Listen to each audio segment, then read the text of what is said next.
Okay, who do I have on the telephone lines? Susan? Susan. Good to hear from you. You got your car okay now? No. Yep. Brother was able to fix it. Is blocking it. Right. Wendy, are you there? Oh, I see. Here, let me do this. I didn't see that. Wendy? Okay, we'll check in a little bit later. Okay, I'd like to welcome everyone to the September 27th, 2017 public board meeting. I'm going to ask us to call it to order, and I'm going to ask us all to stand for the singing of O Canada.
Call. I would like to welcome all of our guests. We have some special people tonight that are being honored tonight, and we can tell you how proud we are of the work that you do in support of our young people. Also want to welcome the staff members that are here that are in support, and most importantly, I want to really say hi and thanks for being here to the family members. I know it means a lot, and I know there's lots of family members here, so it's a very special night, and we're extremely proud of the recipients. And I can say thank you. The other thing is, you'll notice that a lot of us are wearing the orange shirts, and the national anthem is in reflection of that. These is a symbol. If you want to get the real story, go online and check it out. It's a very touching story of a young girl by the name, I believe, Phyllis, and the experience she had at a residential school in early to mid 70s, and she wore her mom and she went out to buy a brand new shirt for school, to go to the residential school, and it was an orange shirt because she was so proud of it, and they took it off her the first day, and she never saw it again. So it's a very touching story, and we wear this in memory of that. So, Director, can you do a roll call for us, please? Thank you, Mr. Chair. Good evening, trustees. This is our roll call for 27 September 2017. Trustee Armour. Present. First Vice Chair Karkner. Present. Trustee Cram. Present. Trustee Jacobs. Present. Trustee Wendy McPherson. Trustee Bill McPherson. Present. Trustee McAllister. Present. Second Vice Chair McDonald. Present. Chair McMillan. Present. Trustee Richards. Present. Trustee Swan. Present. Student Trustee Marshall Wilson. Present. Thank you, Mr. Chair. Thank you, Director. Do I have any conflict of interest declarations?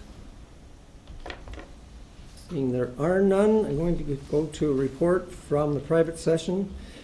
The Committee of the Whole, September 13th, and at the Committee of the Whole private meeting and private session, September 13th, there were 7 property matters. 1 contractual matter was also discussed, and due to the time-sensitive matters, recommendations were brought to the board that evening, and that was what was happening in private session. So we're moving on to the first order of business, which really isn't business, it's an absolute pleasure. I'm going to turn this over to my first vice chair. Oh my God, I forgot this. I'm so excited with the gallery full. Before I do that, let me go back and I need a motion that the Upper Canada District School Board approve consent agenda items 3.02 to 03, September 27th as submitted. Moved by Trustee McPherson, seconded by Trustee Swan. Cast your votes, please. My apologies to everyone, I didn't get that.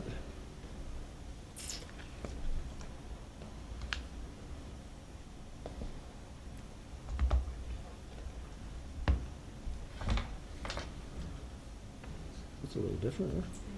All right. And that carries. Thank you very much.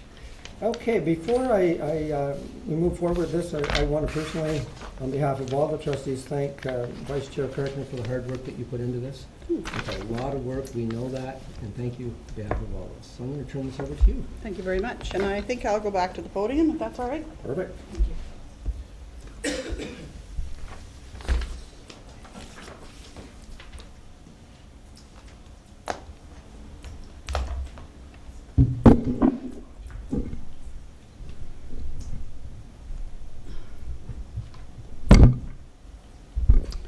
Thank you very much, Chair McMillan. I want to welcome everyone here tonight, and as we present the Trustee Innovation Award for 2016-2017 school year. We have 5 categories, and this year, or 6 categories, and this year we only received nominations for 5 of them. The one that was missing was support staff, so I'm hoping that those listening and those here in the gallery who are part of our school councils or part of staff or administrators, that we will think hard about who we could nominate as support staff for this honor as well as the other 5 that we have listed and are honoring tonight. I want special thanks to Lisa Workman. Jeff had thanked me for working on this, but Lisa's the one that gets a lot of the work to do, so thank you, Lisa, for your help with this. Thank you also to the nominators who took the time to complete the nomination form. The nomination form is quite extensive, and they've done some research and presented that to us. So any future nominations that come forward, please make sure that you complete all of the nomination form. It could be disqualified if it isn't totally complete. So be careful if you're nominating. We appreciate the work and effort that goes into it, but it's worth it. There's some great people in our board that need to be honored, and I hope we'll get them again like you folks are tonight.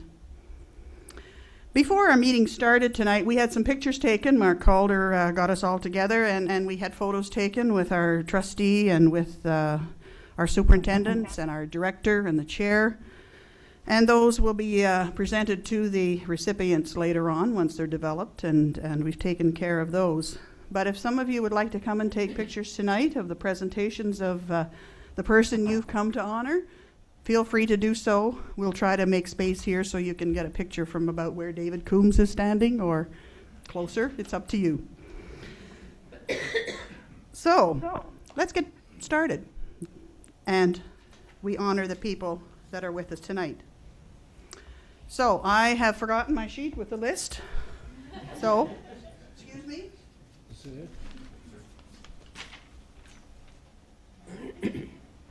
I know you are who you are, but I just couldn't remember the order.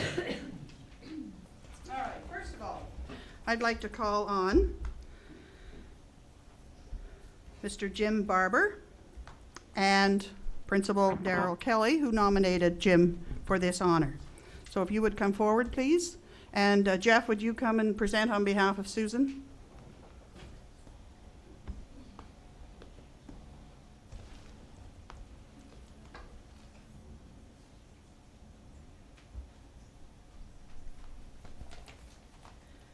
Good evening, everybody.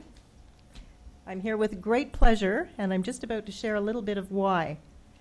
In August of 2015, I first met, actually I should say I first saw Jim Barber as I was just transferred to Duncan J. Schooler Public School. The picture is still absolutely indelible in my mind. He was sitting cross-legged in the driveway, manhole lid off, fishing pole in. And I still have the pictures. I wasn't sure whether he was just mourning the end of summer or was he actually innovating. What he was doing is fishing the plug from a wet vac out of the manhole to avoid having to purchase a new one. So that was the first of the innovative tricks that I've seen Mr. Barber pull off. Ever since, I and all of us at Duncan J. Schooler School have come to know him as a master of invention. The Trustees Award for Innovation, and thank you, trustees, for this opportunity, gave us as a school community the opportunity to recognize Jim and many other worthy recipients within our board. So tonight, Jim, we are recognizing your wonderful work, your wonderful personality, and your consistently positive attitude. I shared the opportunity for a nomination with our school council, with our staff, and with our students, and they were all in. Some examples that the students put forward were eyeglasses. Jim is able to take pieces and parts of a variety of styles and sizes of eyeglasses and put them back into the hole, once again creating the whole child, no more tears. Track and field, I recall a time when our field marker was broken. Somehow, Jim was able to innovate with a stick, a spray nozzle, a truck bumper, and yes, our field was prepared for track and field day the next day. He has surgical talents in that he's able to pull unwanted objects out of iPods, iPads, computers. Where is Jeremy? Maybe I shouldn't have said that. Most recently, we've had a number of too hot, too cold moments where the primary washrooms, the taps would turn on and the kids had a terribly hard time turning them off. So it was always either on, too hot, too cold. So once again, Mr. Innovation decided it was time to put the push on water, so therefore saving the environment, saving our water consumption, and certainly saving all those little fingers from too hot or too cold. The list goes on, and he always completes all of these things with a smile on his face and a can-do attitude. So it was the students that actually created the nomination video showcasing the care and his innovations. Every single child in our school participated, and that's as it should be, because everything Jim Barber does is for every student in our school. Thank you very much, Jim.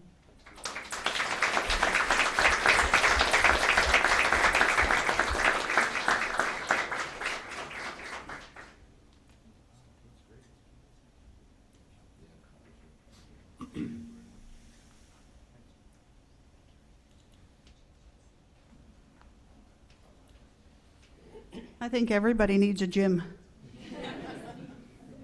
Jeremy, maybe in the job description you can put a few of those items for future hirees.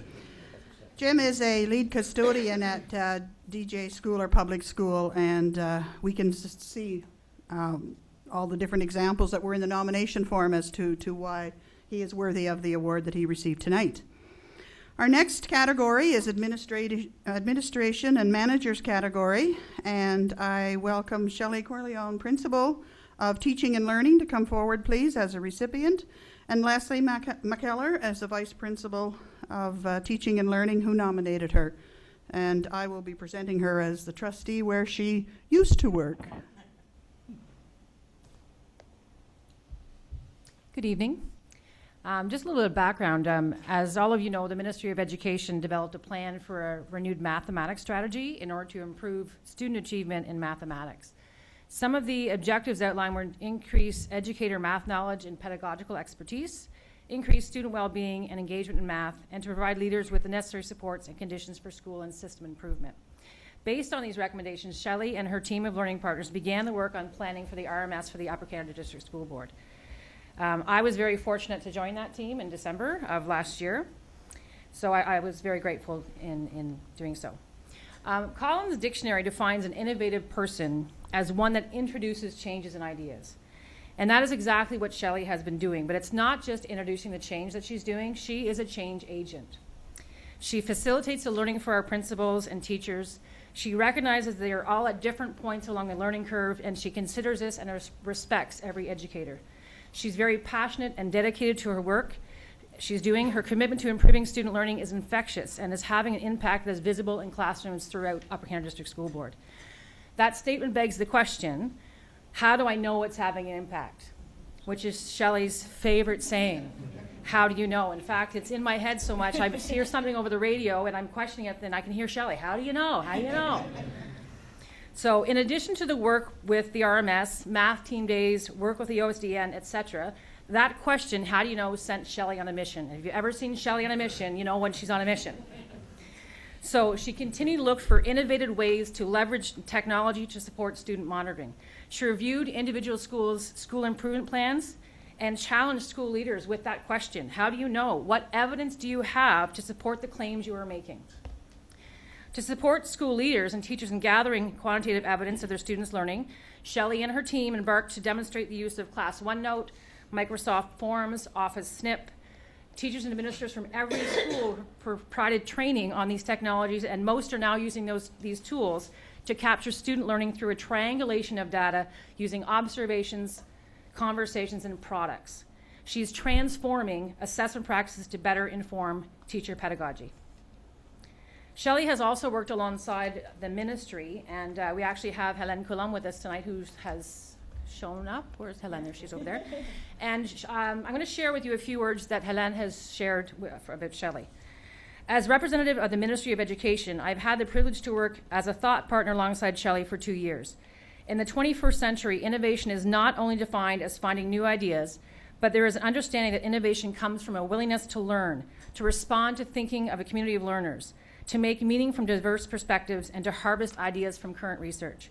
Innovation comes from a simple yet unwavering need to wonder and bring others to discourse. If these are the elements of innovation, then Shelley is a perfect choice. And I'll share some more words from one of the learning partners, Tracy, who's also here tonight. And she says, my work with Shelley, both as a learning partner on our math team and as a co-instructor for the math additional qualifications course, continuously leaves me in awe of the level of dedication Shelley has for improving the way that math is taught, and most importantly, the way it is learned by our students. She continues to raise the bar daily in her planning of both the RMS initiative within the board and also the Math AQ course offered by our board. She's been instrumental in aligning the curriculum for the AQ course with the board's RMS initiatives. Shelley truly deserves this award, as she never falters in her determination to find ways to improve math learning in UCDSB. Not only that, but she inspires those around her to do the same. I echo all these sentiments, and I'm very, very happy that Shelley has received this award. Thank you very much.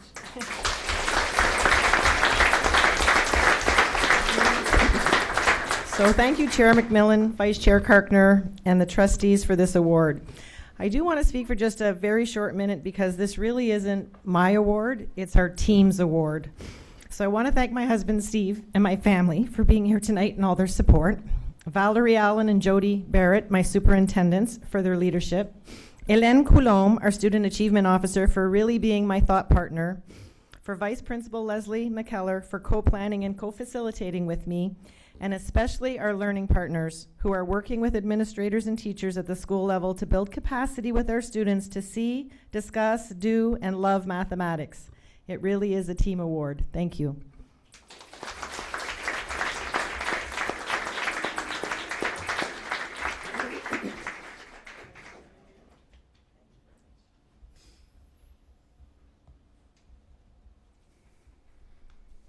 You're teaching Leslie well because she's picked up the speed that you talk, the intonation of your voice. It's amazing. I think she actually talks faster than me.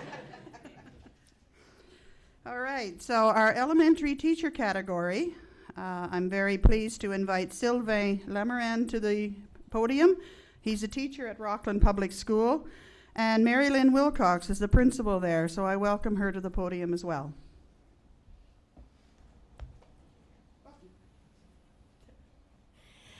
Sylvain Lamarand is a teacher, and he's a teacher like all the others who are trying to engage their students to learn. But more than that, Sylvain Lamrand is like a housefly. He's like a housefly because they can see all around. They're always on the move, reacting from what is in their sight. And that's what he does. He takes a look, not just at the students in his class, but at everything that's going on in the school, because he wants to close that gap. He wants the students to feel welcomed. He wants everyone to feel important. And he does that. Some of the things that he did with his class, for instance, that really got them motivated in math last year, where he created escape rooms.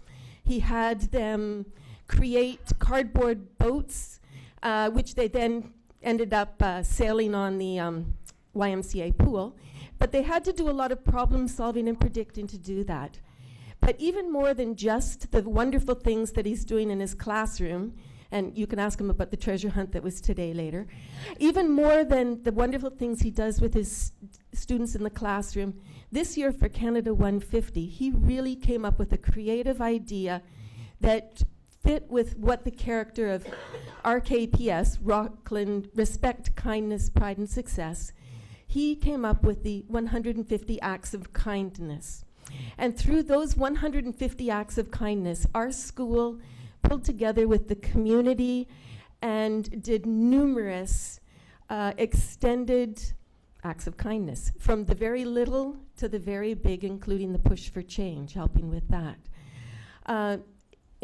As a part of this, Sylvain and the grade 5 and 6 students created a presentation which he managed to get to the Governor General.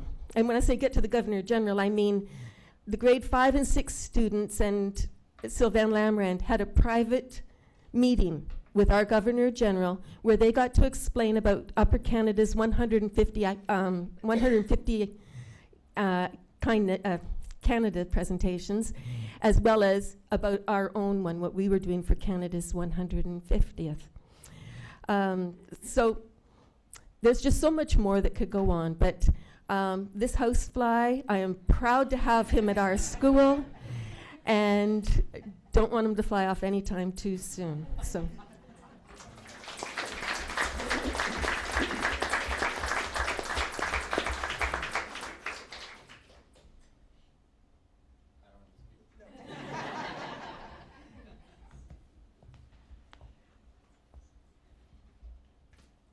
Next time I visit Rockland Public, I'm taking a fly swatter. Probably not, no. Secondary school teacher category.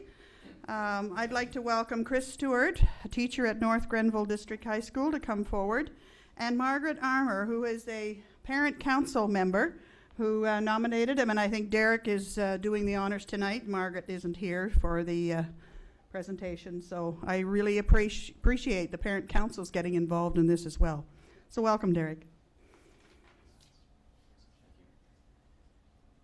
Good evening, everyone. It brings me great pleasure to be able to talk about North Grenville District High School teacher Chris Stewart, and now, as of this year, learning partner. So Chris will be helping a greater birth of students in our district this year. Chris's passion is obvious. When you enter his classroom, it's noticeable that things are not the same as every other high school classroom. Chris is often coming to me with different questions. The first one last year was, what do you think if we get some couches? I thought, well, that sounds great. Are they going in my office? And he said no. So we ended up putting 2 couches in the math lab. We ended up totally renovating that space, I'd say, to be, I'm going to read here in a minute what parent council noticed and recommended Chris get this award for. They said that walking into his room was like walking into an innovative meeting space, which is very true. So you notice the whiteboards on the walls that we put up that Chris helped actually build. They're called non-permanent vertical learning spaces, so they can be used on the wall or taken down and used. And that was all, again, as a result of Chris's research showing that students tend to take bigger risks when they don't have to put things down on paper that seem more permanent. So Chris is always willing to collaborate. He's definitely a lead learner in the school, and I'm sure he'll continue to be for the system. So I do want to talk about a few more innovative things that Chris has done. He readily uses the flipped learning system. So he would pre-record lessons, put them on various social media sites. Students would be expected to go to those lessons in preparation for coming to class, so that Chris could then back them up and coach them through the concepts, and they could have real genuine discussions about their learning of the mathematical concepts. Chris has presented numerous times at the Ontario Association of Mathematical Education, OAME, annual conference in Toronto. Most recently on his grassroots study group, based on the research that we were doing on collaboration and growth mindset at North Grenville. So I'm just going to read in concluding. There's a lot more that I could go on about, and Chris has certainly challenged me as the lead learner in my profession as well, and I certainly respect the collaboration that we've had, and I hope that will continue. So in concluding, I want to read what Parent Council wrote here. Finally, it's important to note that beyond his pedagogical leadership, Chris Stewart is a leader in communication. Beyond recording videos for his students, he manages Facebook, YouTube, Weebly, and Twitter accounts designed to both his students and his professional learning initiatives. He regularly uses surveys, email, and blogs for sharing information and encouraging discussion. Christopher Stewart is a teacher, a mentor, and a full-time supporter of the vision of the Upper Canada District School Board. He passionately believes that all students can succeed, and he will move mountains to empower staff and students to embrace conceptual learning and safe classroom communities. Christopher Stewart is an inspiration, and he deserves to be recognized for his teaching excellence.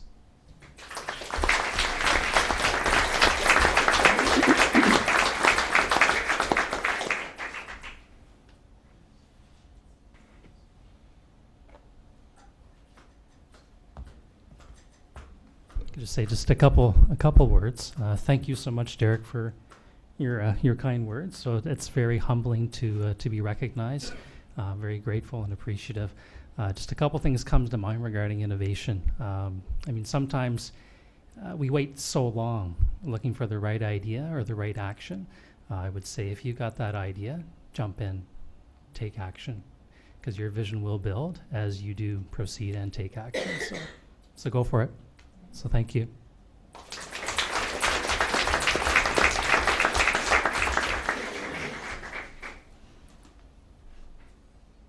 Thank you, Chris.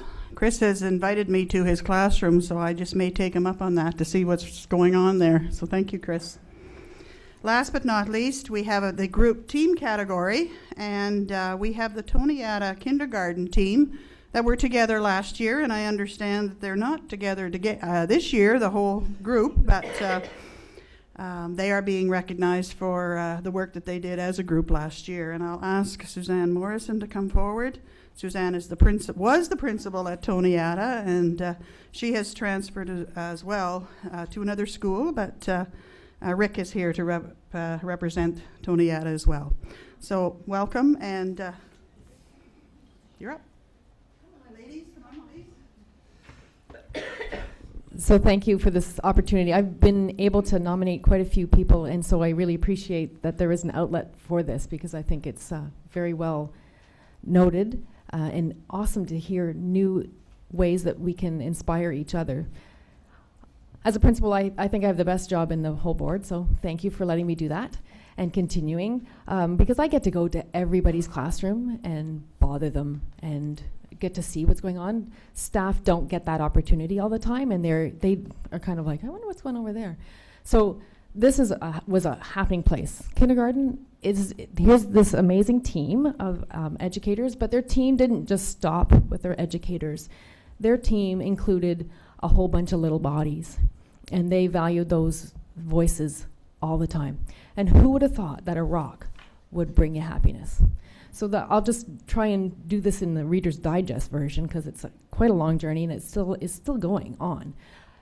It started in January with the book Plant a Kiss, and how, I don't know if you know the book, but it's talking about how you can spread love. And it transformed into, it doesn't matter how old you are, but you can make a difference. And that became into, how can we impact Brockville? And so some of the thoughts that they thought, if they drew a picture, that it would, they did a little study, believe it or not, and they had tally charts and the whole bit. And you would like that, Phil. They were little data collectors, and they discovered that if they drew a sun and they gave it to people, it made us smile. And so then they thought they would take an airplane and put pieces of paper all over Brockville and make everybody happy. And there was another thought that they would mail everybody in Brockville happiness sunshines.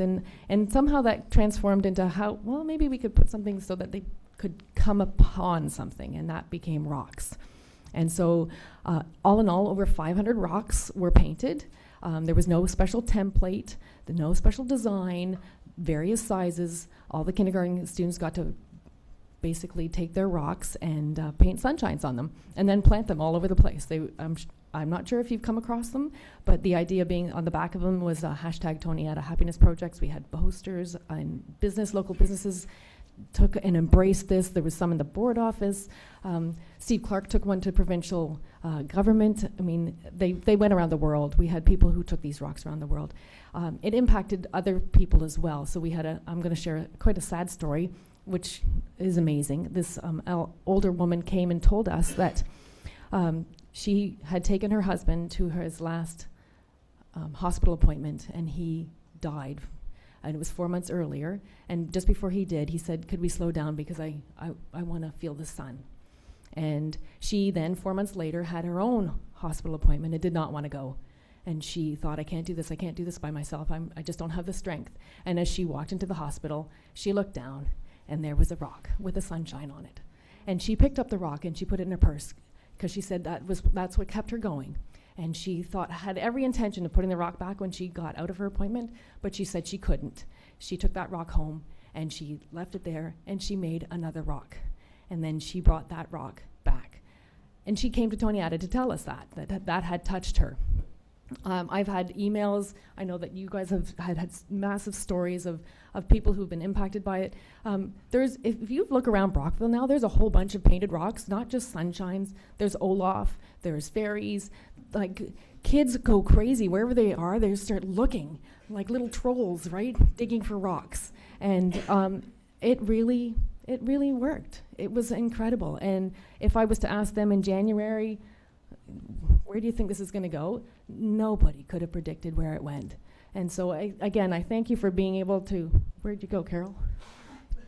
To be able to have that place, that avenue to put that out to people, to say, it doesn't matter how old you are, you can have a difference. And those little JK and SK kids know that in their heart. So a wonderful team. They continue to be wonderful educators no matter where they go. And that is the pride of being an administrator, being able to recognize such wonderful educators. Congratulations.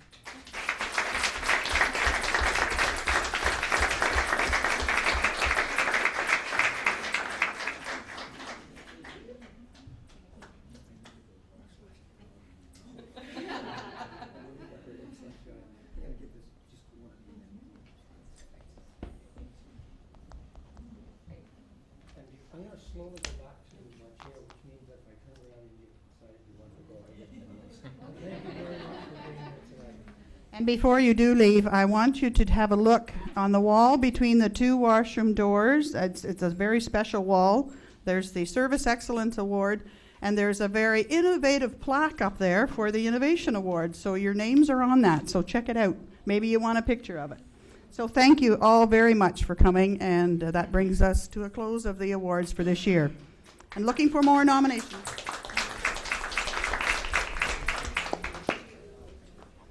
If I can get a motion just for a 5-minute break, because I know some trustees will want to say things. Trustee Cram, Trustee McDonald, thank you. Show of hands.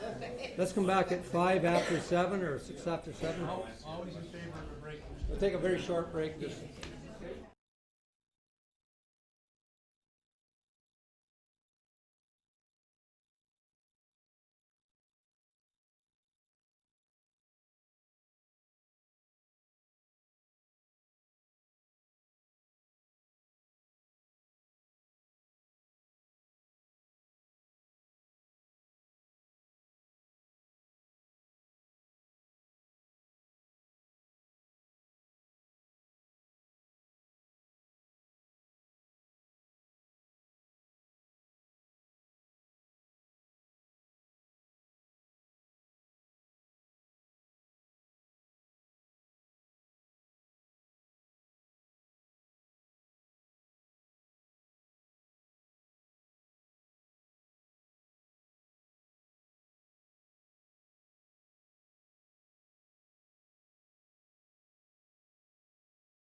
We're just waiting for 2 trustees. I think we can get started here. Okay, thanks everyone for getting back on time or close. Superintendent Ferguson, thank you for, I know it's awkward to have to move and vacate that spot, but thank you for doing that. It's kind of you. Okay, we're going to move on to the next item, which is the summer learning program. I'm going to turn this over to Superintendent Val Allen and Superintendent Tim Mills. Thank you very much, Mr. Chair. Superintendent Allen and I are pleased to come to you tonight to talk about summer semester, along with our summer learning programs in 2017. And we didn't really plan this, but we're following the Innovation Awards, and you're going to hear about a lot of innovation that went on in the summertime. And we also, it's been summer weather lately, and it's not only hot outside, but it's hot in here too, so it kind of fits. Our mission, we prepare all students for a successful life. When you talk about what went on in the summer, it's a K-12 program. We have students that were 4, and we have students that were at the end of their high school career getting credits. And the innovative programs and GAP programs that we're talking about, really it was about learning for all students in K-12 as well. The goals of the summer learning program in Upper Canada: increasing academic achievement, minimizing summer learning loss and build student self-confidence, engaging more students and parents in the learning process. We're going to give you some statistics later with the number of staff and students that were involved. That is really quite encouraging and really amazing. And enhancing teacher professional development.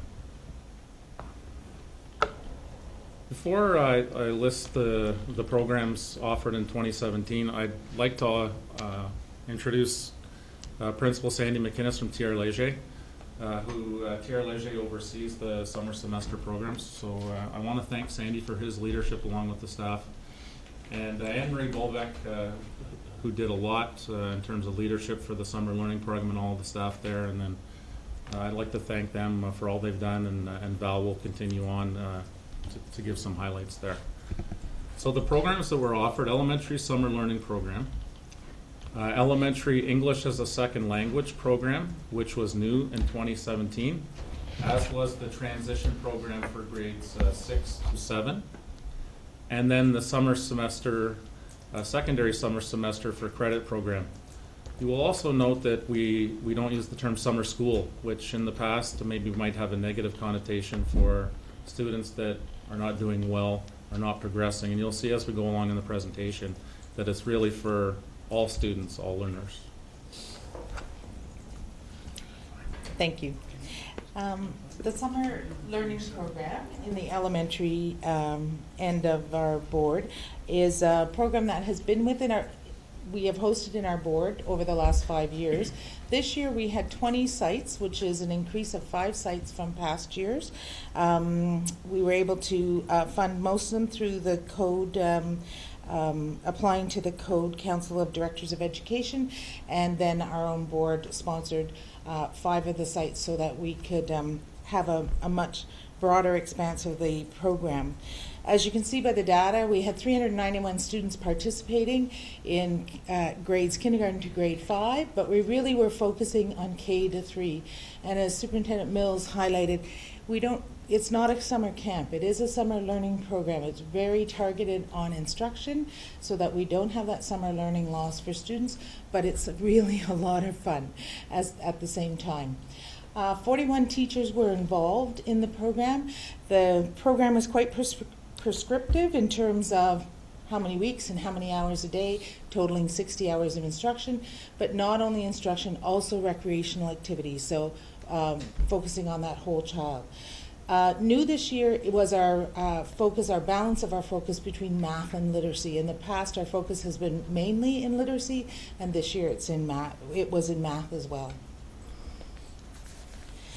So at the end of the summer learning program, Principal Bolbeck, who really led these 3 elementary programs this summer, sent out a survey to all parents whose children were involved in the program. And you can see here are direct quotes from the surveys that came back. And some of the things that they highlight, for example, the first one, the parent has highlighted that even though her child didn't go up in reading level, she is much more confident in herself and not as shy about reading in front of others and at home. They noticed a big difference. Other parents highlighted that they wouldn't change a thing. Again, highlighting the confidence that their child, their son had gained, as well as the experience that the supportive in classroom environment at the school. And nice to see him trying and not giving up. And another parent highlighted that she had more than one child in the program and that they came home every day telling about what they had done and telling about reading and what they were interested in. So you can see that feedback, when the children are having a positive experience, the parents know about it, and it really will have an impact as they come back to the school in the fall. New this year, we introduced an English as a Second Language summer program, as we saw it as a need across our board.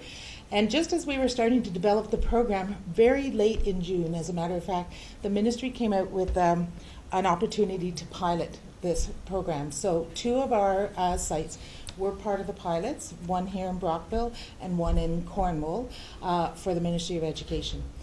We had 71 students in our ESL summer learning program. We had a lot of learning around this program as educators and as a board. We learned a lot about the circle of care when you're working with the second language families, getting them to and from, making sure the parents understand what we're talking about, what our program is all about, and how we're supporting their students, their children during the summer.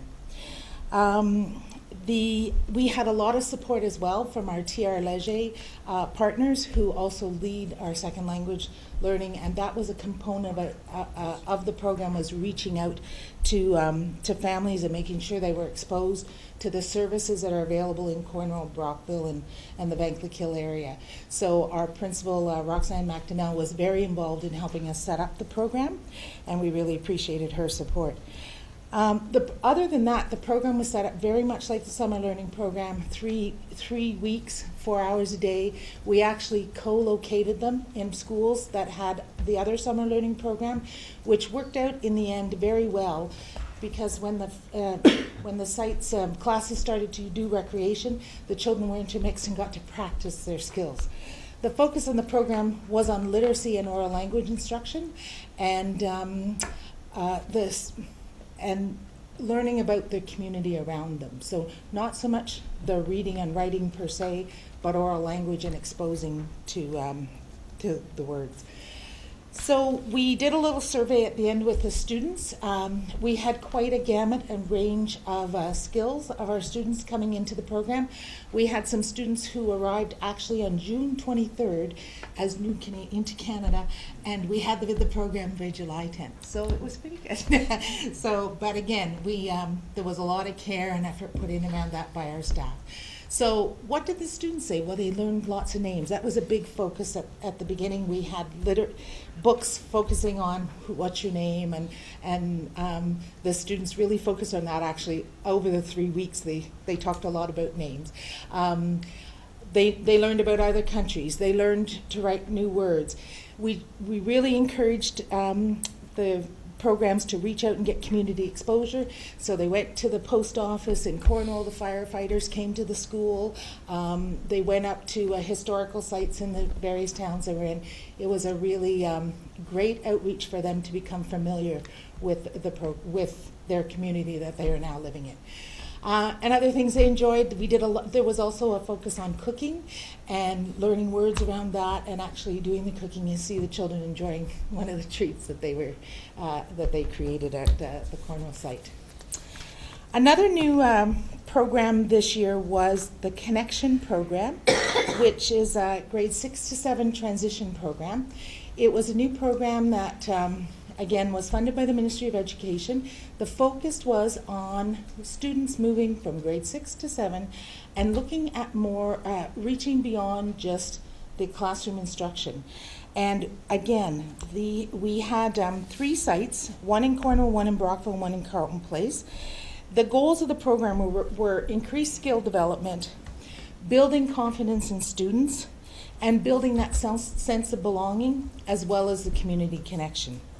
Because our funding came through very late in June for this program as well, we did not have the registration in one of them in particular that we would have hoped for, but the positive feedback that the students who were involved and the staff that were involved, we know it will grow if this opportunity is presented again next year. A little different is that it was 2 weeks instead of 2 weeks long, but longer days. They started a little later than the little children to respond to their needs, and of the older students like to sleep in, and even some of the feedback we got was it was still too early. But we also had, each site had a partnership. We focused on science, and each site had a partnership with an environmental connection. So here in Cornwall it was with the Aquatarium, in Cornwall it was with the River Institute, and up in Crown Place it was with the Mill of Kintail.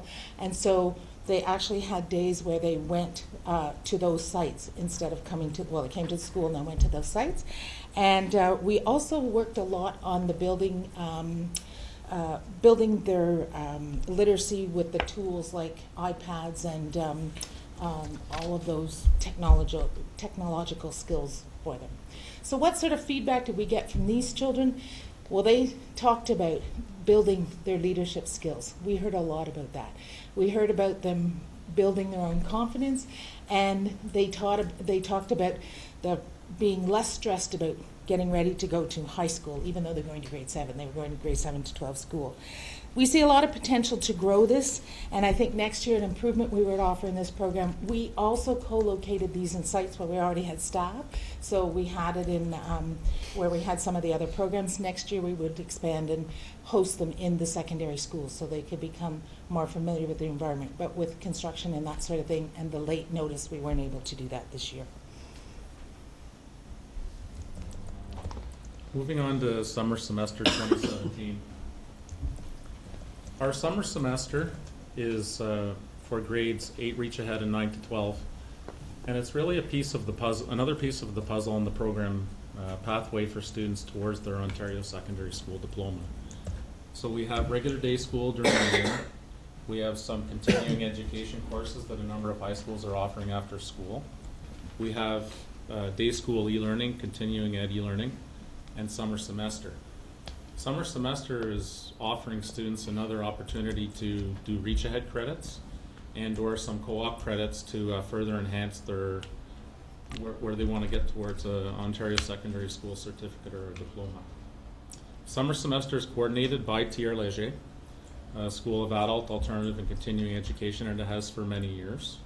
Also for many years, it has been strictly online or co-op programs we've offered, and that's for a few reasons.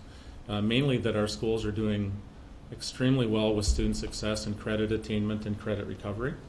So the need to offer what we would call face-to-face summer school, there just weren't enough students to congregate, and the schools are doing a fantastic job in terms of student success to meet the needs of students that needed it.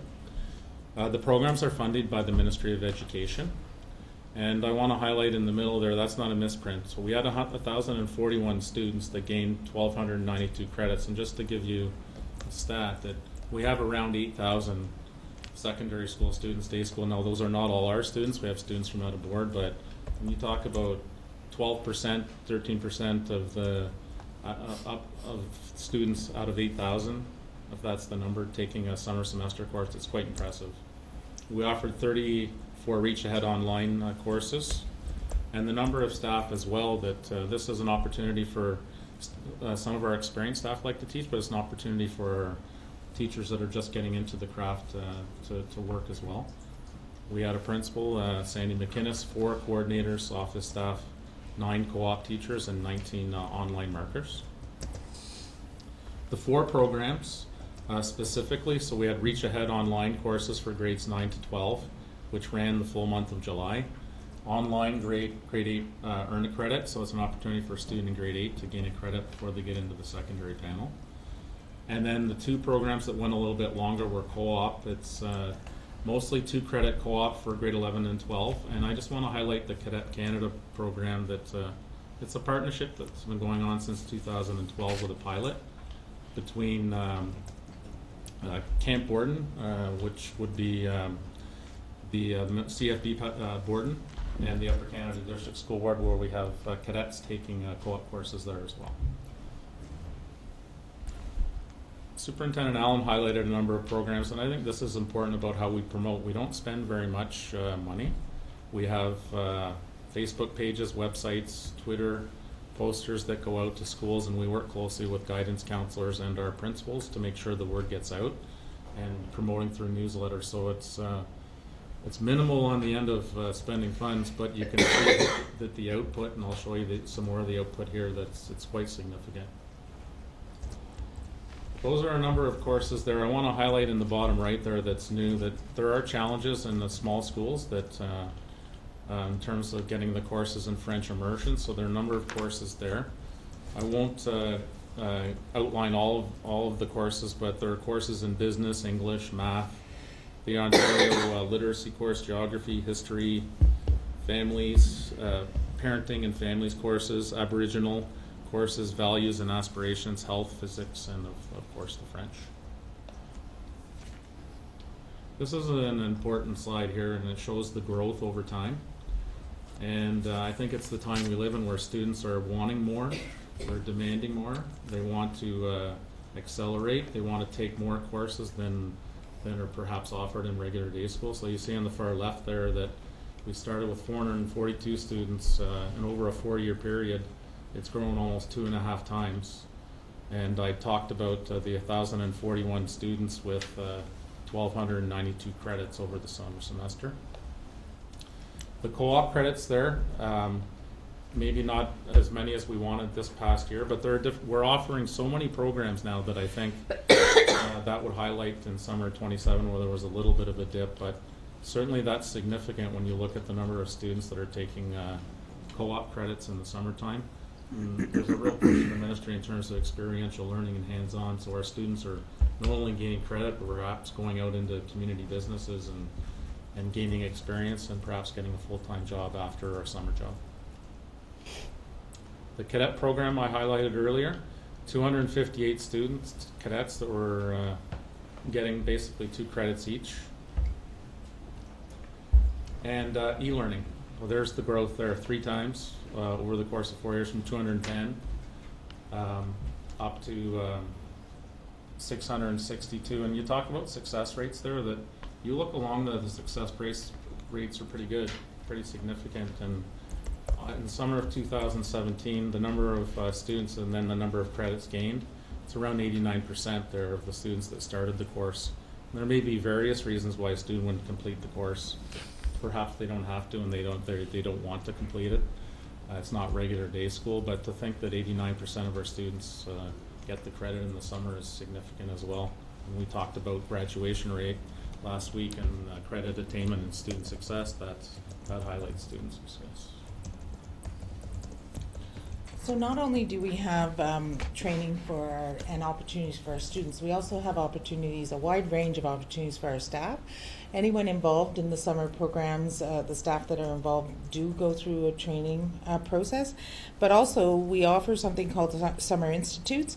This year we tried something a little different where we offered them for 3 days in July and 3 days in August. So they weren't all the same courses or workshops that were offered in July and August, but it gave people an opportunity that maybe were away in August and could take them in July, gave them that flexibility to choose where they wanted to take courses.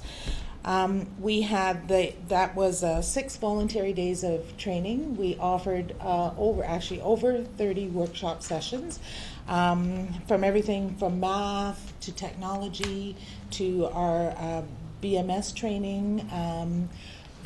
For staff, we had participation from teachers, from office staff, from our support staff, and we had over 366 participants in the program.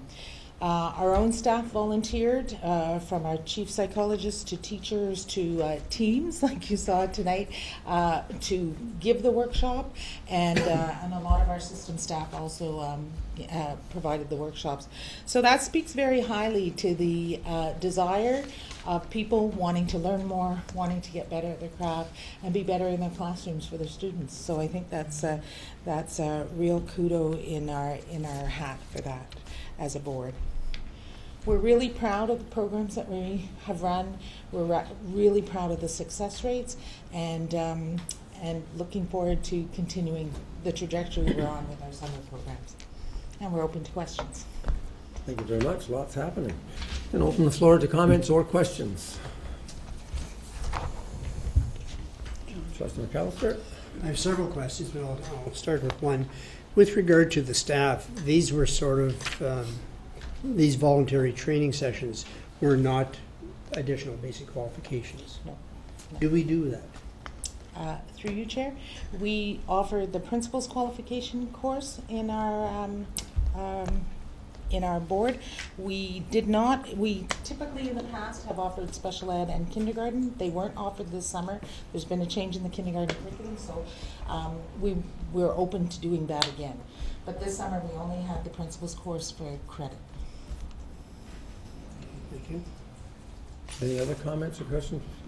Trustee Cram? Thank you, Chair. Of the 1,041 students who registered for summer semester, would any of them have been students who didn't graduate during the school year, but would have completed a graduation eligibility through a summer school program? Through you, Chair. Yes, we could have had, but it would be a very small percentage in some special cases. The majority of the students are students that are academic students doing Reach Ahead programs. As well, you'll see there are some half-credit courses. We have a transition math course, which is a half-credit course, and some students would also take a half-credit course, say, in civics as well. So to sum up, the majority of the students are indeed academic students looking to reach ahead.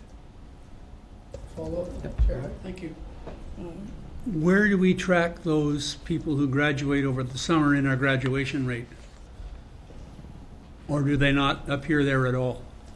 Like coming from when we get the MOE statistics back in September for our graduation rate, those students may not have been included. Do we have anywhere in there that we can follow that up with? Through you, Chair, I'll take a shot at that one if you like. Again, with our graduation rate, the methodology from the Ministry of Education only includes students up to the end of year 5.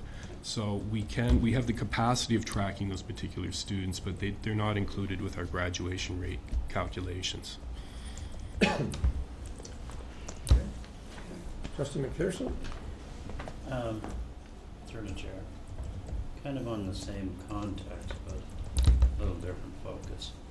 If you had a student that actually graduated, met all the requirements, but let's say was low in their English mark, can they redo that with the hope of bumping that mark up to get into their chosen university? Through you, Mr. Chair. Yes, they can redo the course. Depending on the institution where they may apply, they may accept that as the mark, and it's also full disclosure so that both marks would appear on the transcript. But it's certainly, depending on the program or the institution, they may say we accept the second mark or we balance them off. It really depends on the institution where they're applying to, but they can up their mark. Thank you. Trustee Armour. Thank you, Mr. Chair. I just have a couple questions around the summer semester program. I see we have 36 staff and 19 online markers. So how do we track student feedback in terms of what they're getting out of the course and basically customer satisfaction? Do we do anything along those lines to know that what we're delivering to the students is effective and that this is going to lead to successful students?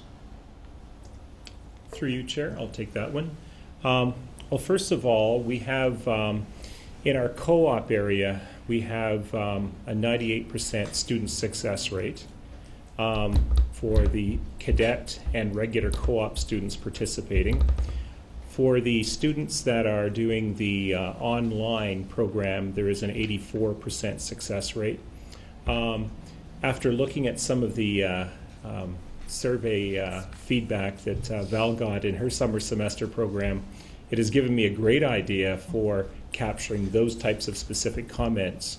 We do not do specific comments. However, rest assured, going forward for next summer semester, we'll have I'm going to be borrowing Val's survey to capture that. The one thing we do have going for us is that when someone, our students and parents, my job throughout the summer, well into the fall, particularly this time of year and into October, went into mid-October last year, I get a lot of feedback and phone calls and emails from both students and their parents saying, we have a question or a concern about the my child's mark. What we've implemented this year is we've reached out to our summer semester teachers, and they're providing us with guidance on what would be required to facilitate a credit recovery for those students. So in some cases, the students, so the negative feedback, if you want to call it negative, would be that people are reaching out saying, how can you help out? My daughter or son did not do well. And so this year we're facilitating whether the student is out of board or within our board, we're able to reach out, get guideline expectations, and facilitate credit recovery through that student's mainstream school. So that's a tremendous plus. However, we will be capturing great survey feedback next year using Val's template for more specific. So I guess to sum up, people are very good to reach out if they have a question or a concern, and then what we do is we fix it. Thank you. Trustee McAllister, you said you had more than one question. I'll come back to you. Yes, thank you. What was the nature of the pilot program at the two sites that was sponsored by the Ministry of Education, and what made it a pilot program? The ESL one? The elements, through your chair, the elementary? I guess, yes. Yes, okay. So the nature of the ESL pilot, because we had actually two, but so the nature of the ESL pilot was that students, we had a reading level, we had to take a level of proficiency in second language. It's called the STEP assessment, so that we had to have that component. So at the beginning of the ESL summer learning program, all of the teachers took that oral level of their students, and then the other pieces of the pilot were consistent with the other summer learning, that it was 3 hours of instruction that involved oral language and literacy, that they had an hour of physical and recreation activity, that they had to attend on a regular basis, that we had to have a minimum of 12 students in the class, and actually in those two sites we had up to 27. We had 26 and 27 students in it. So that was the nature of the pilot.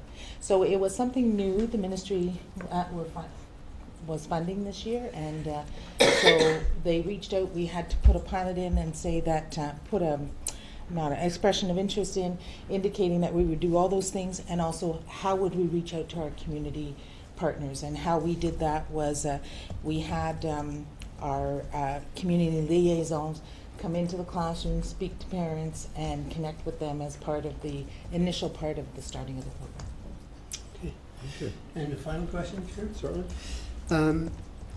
Am I right in assuming that credit recovery, for the most part, is left to the regular school year in the regular schools and no longer part of summer school? And if so, why, I guess, is my question. Through you, Mr. Chair, that's correct. We have put a big focus as a system, not only in terms of resources, but training for staff through the Student Success Initiative for credit attainment and credit recovery. Over time, it's been at least a decade with Student Success. The number of students that have required credit recovery or credit rescue has gone down and down and down. And as superintendents, we're always checking in with principals to see the lists of students that require credit rescue or credit attainment, and simply that the numbers are not there. That being said, that if there is a student, getting back to an earlier question about, are there students that graduate in the summertime? Or if a student requires something specific, we will tailor that, saying, okay, we'll look through TR Léger to offer a specific co-op course to make sure that a student gets across the line. But I was the principal of summer semester in 2009, I think. And that was one of the last summers that we did face-to-face, where we were running buses to 4 sites, and the numbers were 3 or 4 students on a bus. Or maybe there's something we can do differently. The last thing I'll say is that it's an equity issue as well, that we have students that are 16, 17, 18 years old, perhaps that are at risk, that need to have credit rescue or credit attainment, and they want to work. So by offering that face-to-face, making them travel on a bus and do 4 hours for 3 to 4 weeks, is there another way we can meet those needs? And those, we do some online. We work closely with the schools, and the students that are at risk should or vulnerable should have just as much a right to work in the summer as students that are reaching ahead, that are doing their credits as well. Thank you very much. Trustee Armour. Thank you, Mr. Chair. Just, I'm curious on this. I don't know if you'll be able to answer this, one of the superintendents. You said roughly we have about 8,000 secondary students, and 1,000 of them take our summer programs. So that's roughly about 10 to 12%. Is that normal compared to other boards? And if it isn't, is it because we're not offering the proper courses in our high schools? It's a loaded question, but I'm curious. So through you, Mr. Chair, just to clarify in terms of the 1,000, that we had a number of students outside of board through the e-learning consortium and or the cadet program that were not our own students. So I'd have to, it's certainly not 1,000. Do you know the number? The number breakdown between out of board and our own, no, I don't have that offhand. I mean, we can get it for sure. And again, I think that's something we could take back to investigate, but what I would say, we have regular day school. We do Con Ed after school courses. This is during the regular school year. We do our e-learning courses, and this supplements it. Over time, yes, we have had declining enrollment. At one time at Amalgamation, we had upwards of 15,000 secondary students, and now we have, 8 to 9, counting TR. So we have had to be innovative and creative to meet all program pathways. So it is not only a need, but once it became a need, then we have students who have seen this as an option, and we've seen the option that's grown over time, right? The number of credits and the number of e-learning credits from 2014 to 2017. It's not just a need, but it's what students are demanding and asking for. All right, thank you. Are there any, Trustee McPherson? Through the chair, I'm going to make a comment, but I'm going to phrase it in the form of a question, but we're not putting the phrases right here. As I look over the success rate, with the co-op program, the cadet program, your e-learning, I'm asking myself, are the students trying to tell us something? They are engaging here. Maybe they're not all our students, but at the same time, their success rate is at least commendable. And I'm just wondering, as a trustee, is this not maybe the thin edge of the wedge, is the way education will be shaped in the future? I'll be honest with you, I don't miss the old summer school program. Kids that went on the bus for 6 weeks and into a high school. This far more suits the lifestyle of our modern student. And I'm very impressed with your success rate. Congratulations, anyway. Well, just through you, Chair, thank you. But it's not only a fair comment, but in terms of the question, that we're preparing students for a successful life. That they're going on to post-secondary, and you look at the hybrid programs that are going on in post-secondary, those either maybe have had children or grandchildren at post-secondary, that Many are taking a night course, many are taking an online course, many are supplementing by actually taking courses in the third semester. And we're almost mirroring that and giving students an opportunity when they go on to, they may not even go on campus for a semester. They might do a co-op and work and take a few courses that way. So really it is a wave of the future. The future is now. The world is changing before our eyes. Thank you. Any more comments or questions? Thank you very much. Thank you. Moving on to the next item is the update on special recognition days. I'm going to turn this over to Superintendent Phil Dawes, and I believe Andrea is going to join us on this as well. Yep.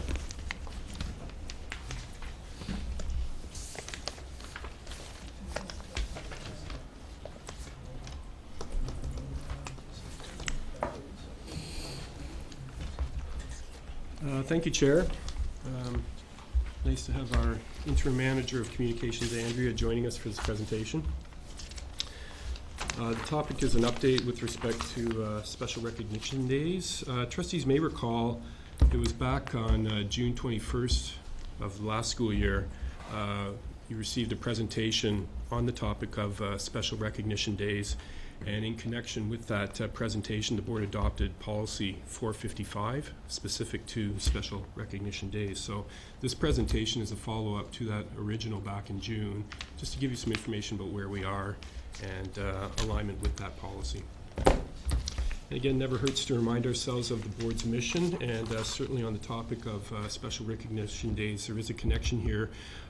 We certainly appreciate the opportunity to bring some clarity to special recognition days, because the days do reflect our organization's values and provide focus for student learning. So certainly appreciate this opportunity. And trustees may recall in adopting policy 455, we as staff have been provided the opportunity to bring some clarity and consistency to the adoption of these days on a regular basis. And item 2.1 of the policy provides some criteria that we've used to present these special recognition days to you this evening. So number one, we're looking for days that have a demonstrable educational value.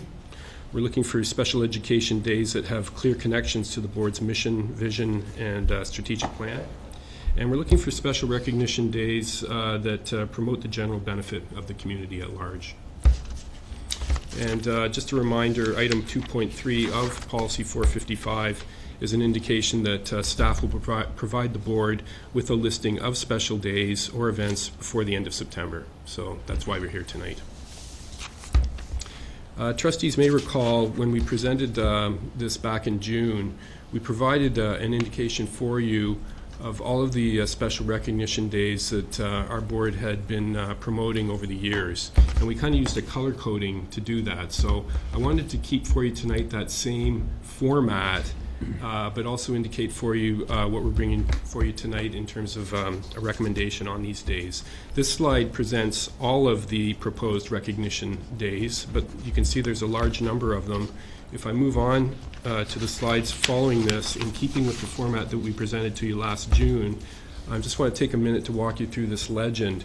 In the slides that follow, you'll see an indication of international events that would be recognized. Up at the top is shaded a kind of a light gray. And if you see a check mark in there, that's an indication that we're proposing that we maintain that particular type of event. If you see the green color, that's an indication of a national event to be recognized. The light blue is a provincial event, and no color at all with the check mark is a local event to be recognized. But we've also maintained for your information what we used to promote in the way of special recognition days. If you see a blank cell, that's a previously recognized but no longer proposed special recognition day due to lack of alignment with policy 455 or conflicts with other days. So we've done our best to try and minimize but focus on those special recognition days that hold value to the board in relation to the policy.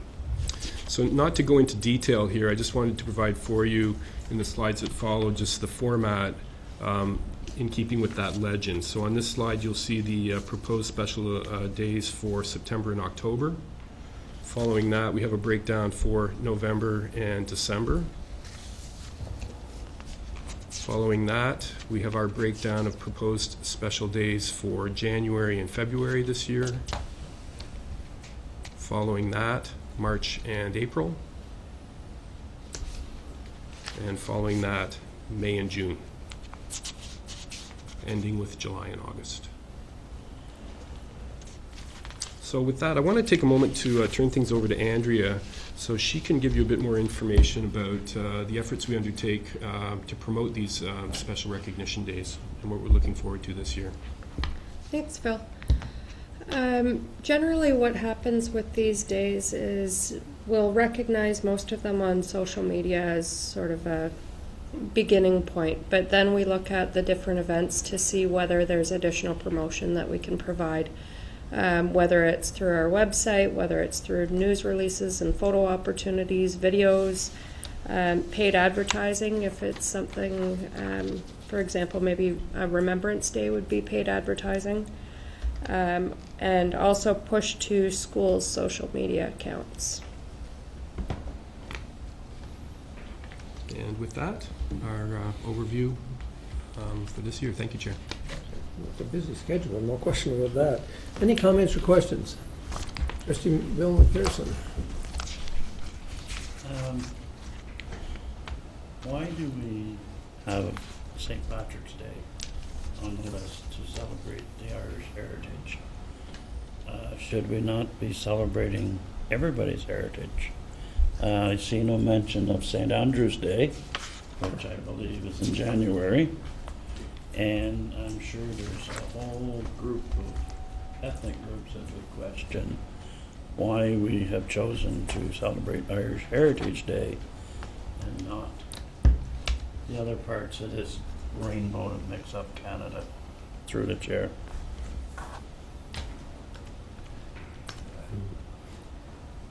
Anyone want to take a stab at that? Certainly. Well, through the chair, I'd like to suggest these are provided for discussion, for consideration.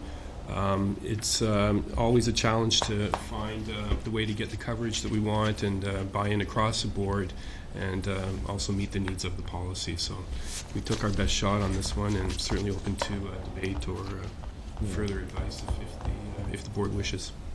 Certainly noted. Okay. Trustee McDonald. I just want to point out that St. Andrew's Day is the end of November. Robbie Burns Day is in February. Lisa. Trustee Swan.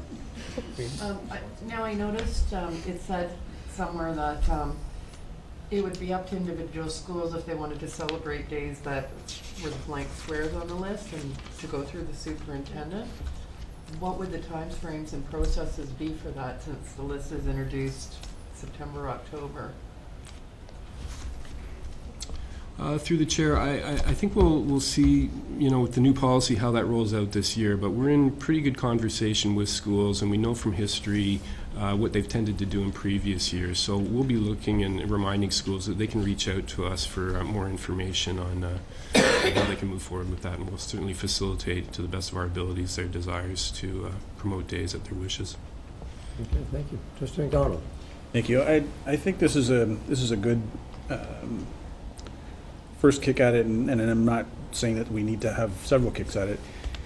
The importance of having this is that as a board we've identified some significant days to us and to our organization, and in the past sometimes we realized that all of a sudden last week or that day was such and such a day. And it's important for us now that we have that congregated list to be able to put something forward.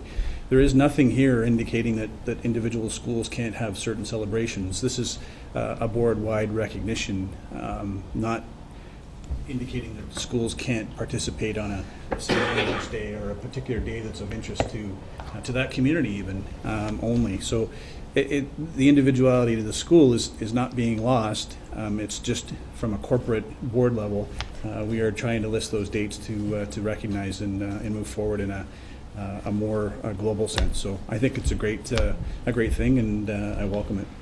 Thank you. Any other comments or questions?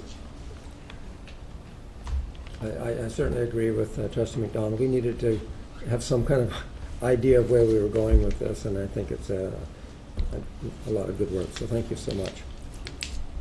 All right, moving right on to the next one is the director's work plan. I'm going to turn this over to Director Sliwa. Thank you, Mr. Chair. Good evening again, trustees. Really a pleasure for me to bring this document forward to you, which is a follow-up from the last time the board had their own conversation about strategic plan and work plan, which was in the spring of 2017. So under the Education Act, the Director of Education is responsible for the implementation of the board's plan, and as well, beyond the implementation, monitoring and reporting back to the board about the success and progress of that plan.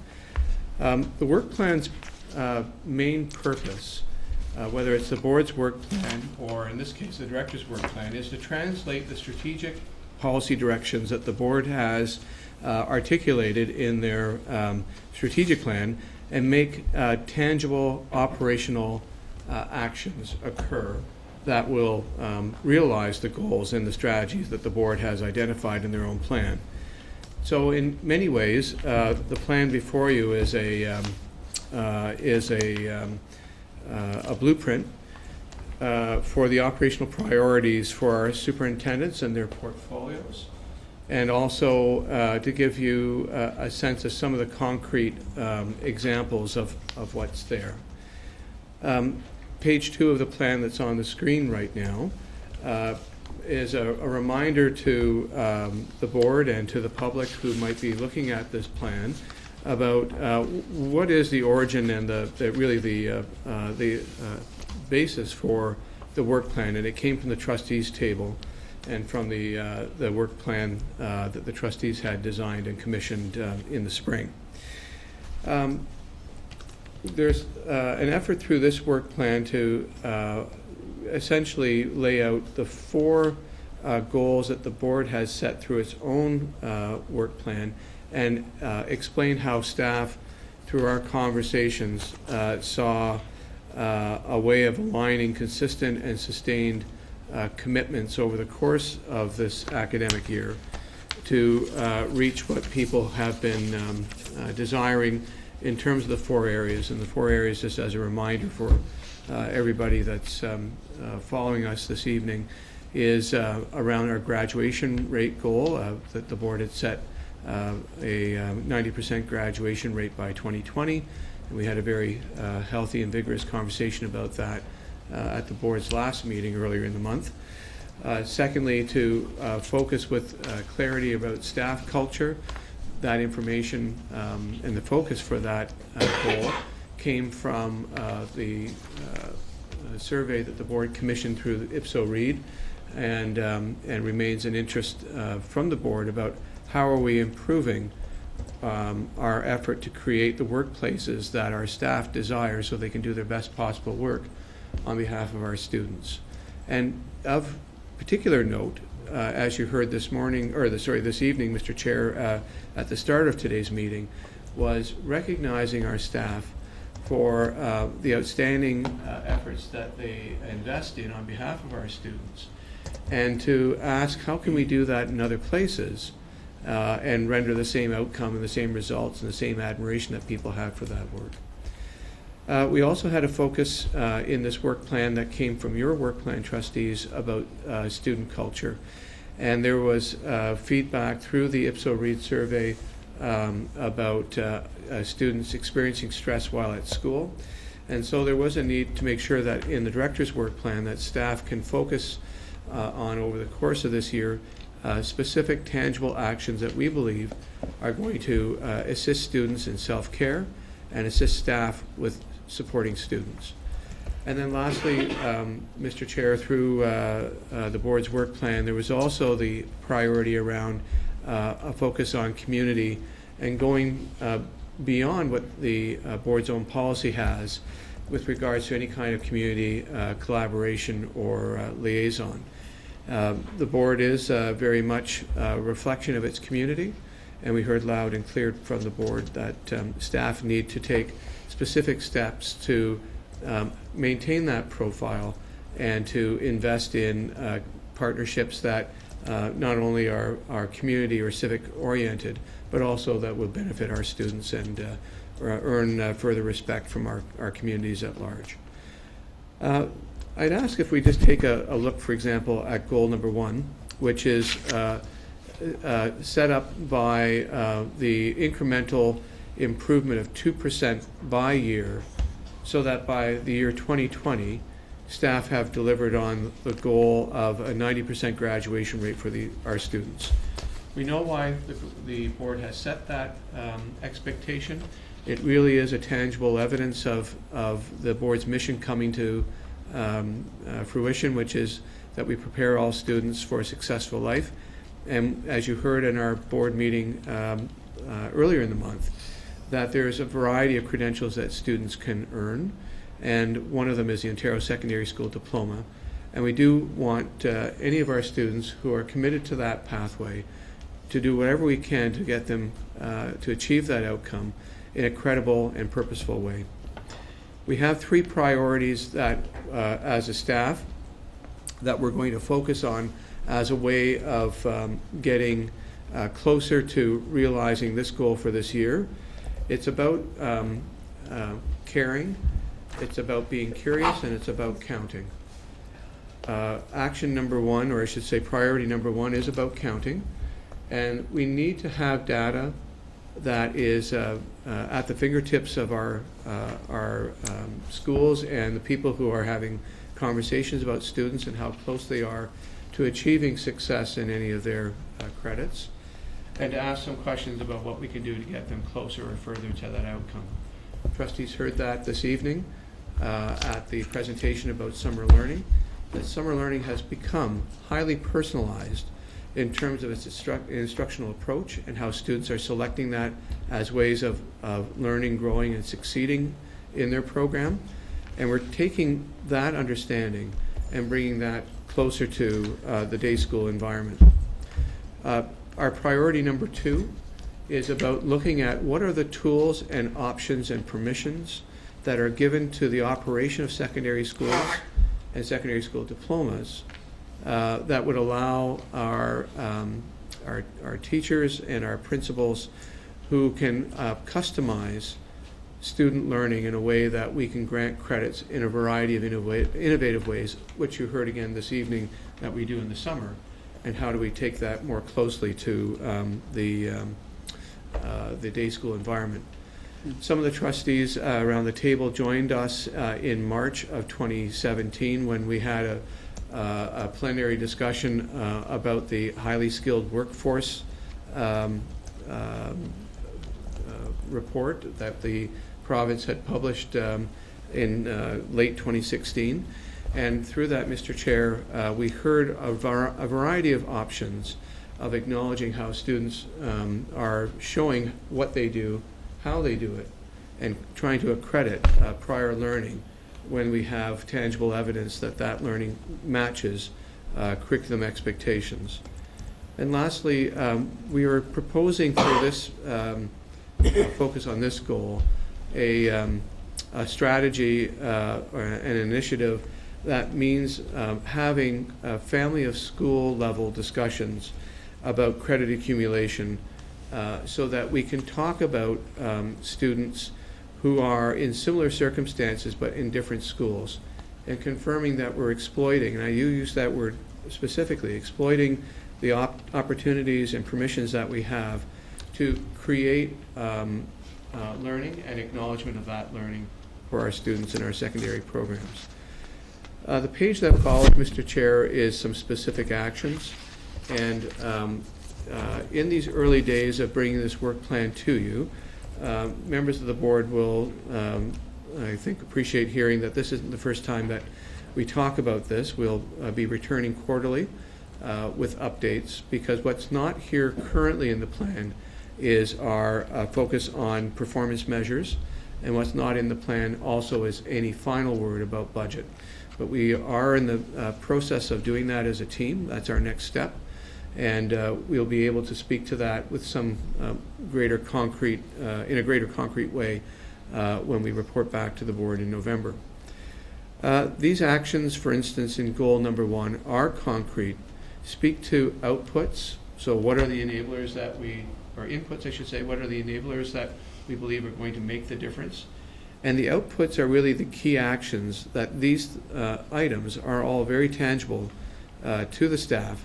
And in our effort to talk about this, I'd like you to imagine how our process paralleled the trustee process, which was, as you remember, there was a great amount of brainstorming. There was quite an elaborate list. And then we had to pare that down and streamline that to things that we could do within a year that we understood had actually a match with portfolios and a match for where we believe that there were revenue sources to support this. The item that would probably be worth dwelling on in some specific way is talking about the enhanced human resources on a site-by-site basis, which is goal number 1 and action number 2. We're looking at how can we use the resources that we have available to us in a just-in-time delivery model. When we had piloted that last spring, we had a number of different examples where schools had taken the resources that senior staff had made available to them and had customized program and program support that had very positive outcomes for students. In many ways, it was deeply personalized, and it did make a difference in terms of students experiencing success to the point that they earned credit in a credible and meaningful way. And we also would want to emphasize that it may not just necessarily be teaching resources. It may, in fact, need to be the resources where it comes to counseling and supporting students who, if we can clear the path in terms of some personal challenges or needs that they have, then we can get closer to getting them into that mode of teaching and learning. And that goal really does confirm that if we can reach them, we can teach them. And that's what we're really looking at as a focus in that area. Mr. Chair, I'd like to direct trustees' attention just to an overview about goal number 2.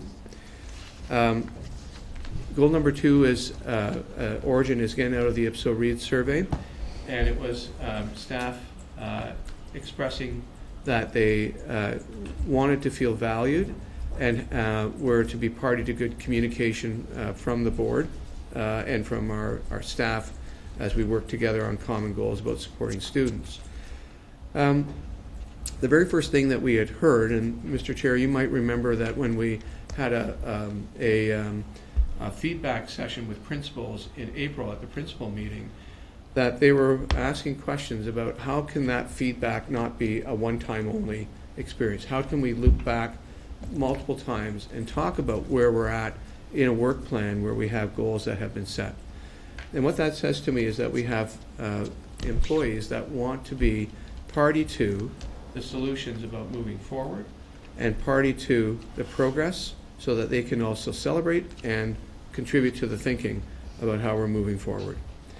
We also heard that staff were looking at how can we communicate more effectively. And, you know, I do think that we can never rest on our laurels. We often have a variety of different initiatives and measures that we take each year that we think we're getting closer and closer. And it's quite clear to us that we can never do enough. So we need to continue to be very focused and curious about how we can do that and get closer to it. And then lastly, what does effective communication look like? What does our employees tell us?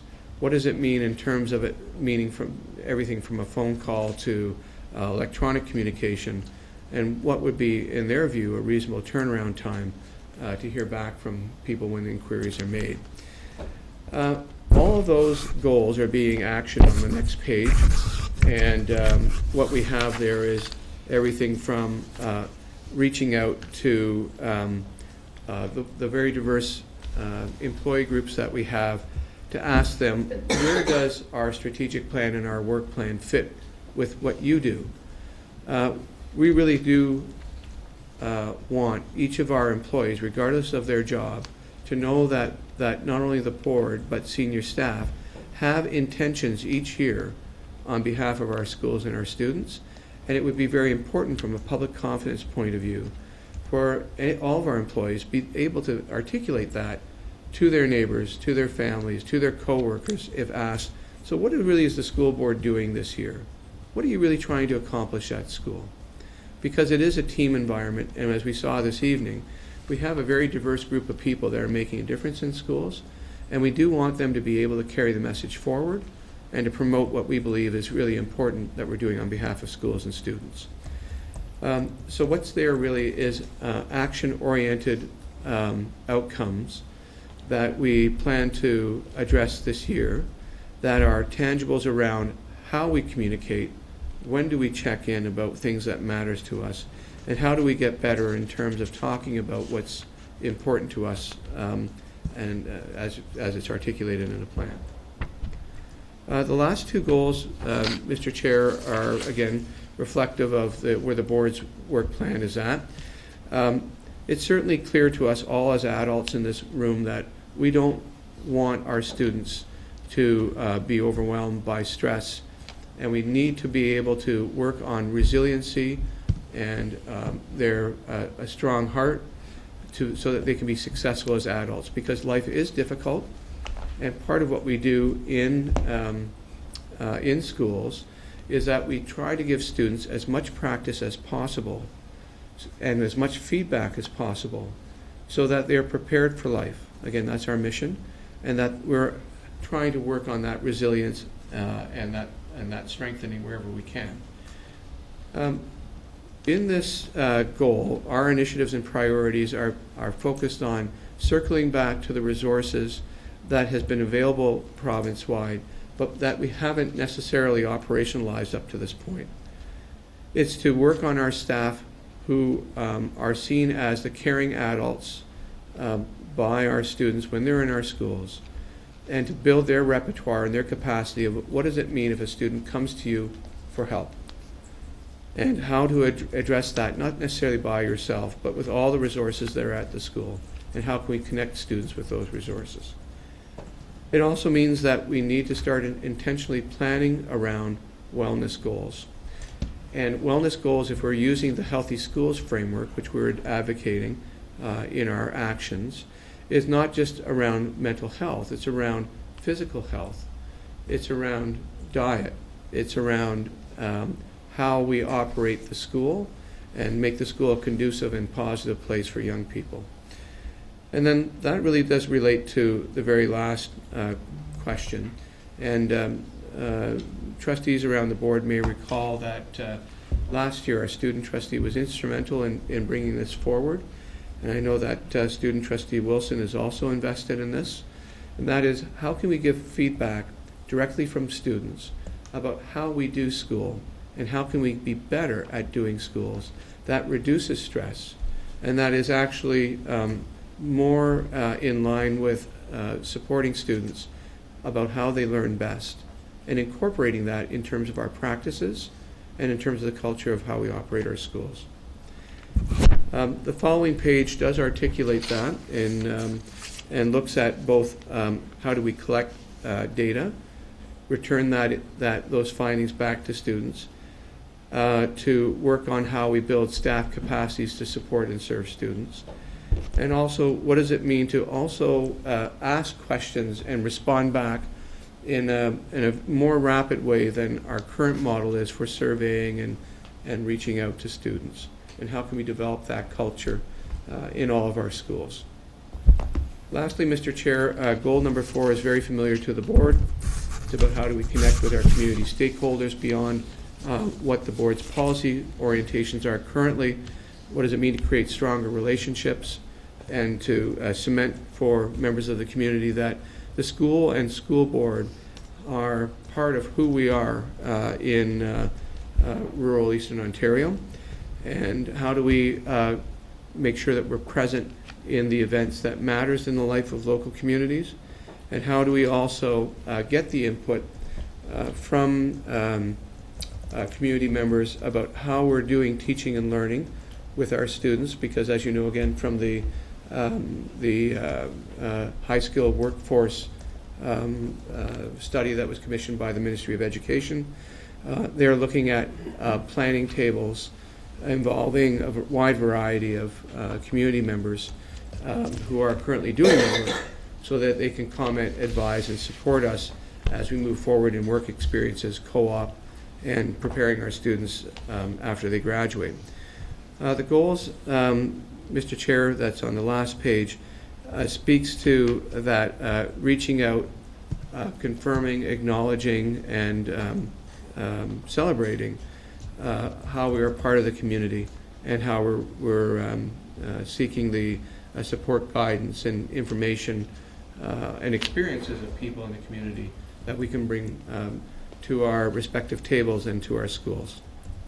So, Mr. Chair, I'll turn that back over to you to see if there's any questions from you or from the trustees. And I should also mention, just to keep all the senior team on their toes, it's a director's work plan, but it's carried by 9 people, not 1.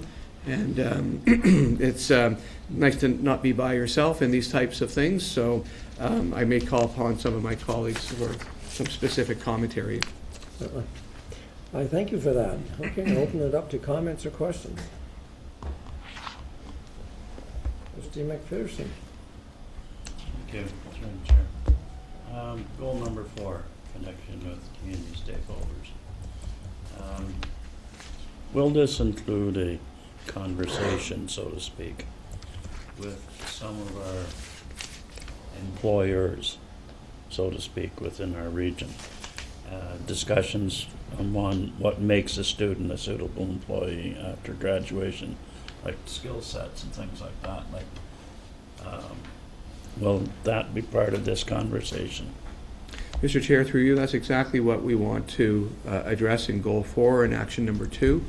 And we know that the Ministry of Education will be trying to promote a parallel type of process, the way that there's economic development tables at the municipal level, that they're looking at school districts developing somewhat of a similar model, so that we can find out not only about skills but about dispositions.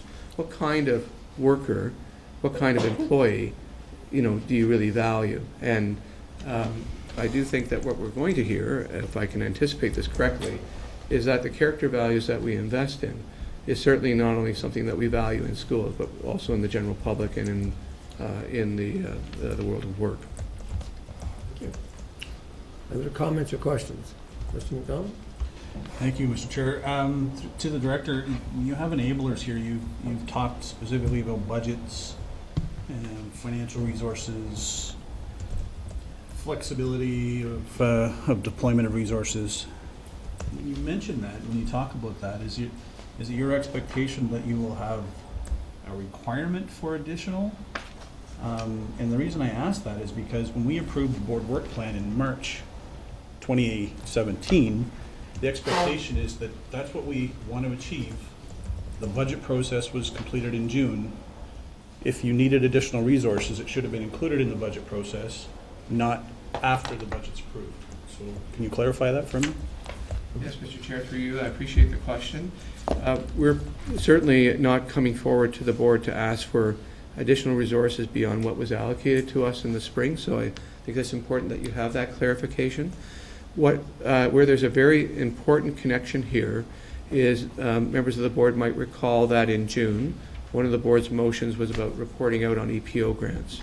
There's a strong connection between this work plan and us exploiting the EPO grants that we receive, and to account for that as we report back to the board about how are we sourcing or resourcing this. So we're very fortunate to have the resources that we do have. We want to honor the budget and make sure that we remain within the resource lines that the board has provided to staff. And the board will not expect us to come back for making requests for additional dollars. Thank you. Any other comments or questions? Thank you, Director. Thank you, Mr. Chair. Moving on to the next item, which is a response to the trustee boundaries. When this was brought to my attention, I'm going to turn it over to Superintendent Dawes in a moment. The information, the data that we need to be able to actually get into a deep conversation on this will not be available until February. we're dealing with old data at this point in time. And so my suggestion was that we just have a very brief discussion on it, even though I know we have to talk about it. The impact data is not available and won't be. So that was my kind of decision on that, but I'm going to turn it over to Superintendent Dawes. Thank you, Chair. Through you, not much to add. In keeping with the Education Act, the board, like all boards in Ontario, will be in receipt of that MPAC population data by February the 15th. So on our receipt of that particular data, we'll endeavor to get that information to trustees as soon as possible in alignment with the processes to move forward with the dissemination process. So it was my decision. We just didn't have the data to deal with. Any comments or questions you want to ask me about that? Trustee Swan? So in February, or after we receive this data, that's when we will have discussions as to if there will be boundary changes in wards, et cetera. Okay. Yes. But that data is critical. Yeah. Any other comments or questions? Okay, thank you. Moving on to the next is the report of Special Education Committee, and I turn this over to the chair of that committee, Trustee Bill McPherson. Thank you. Get it up here.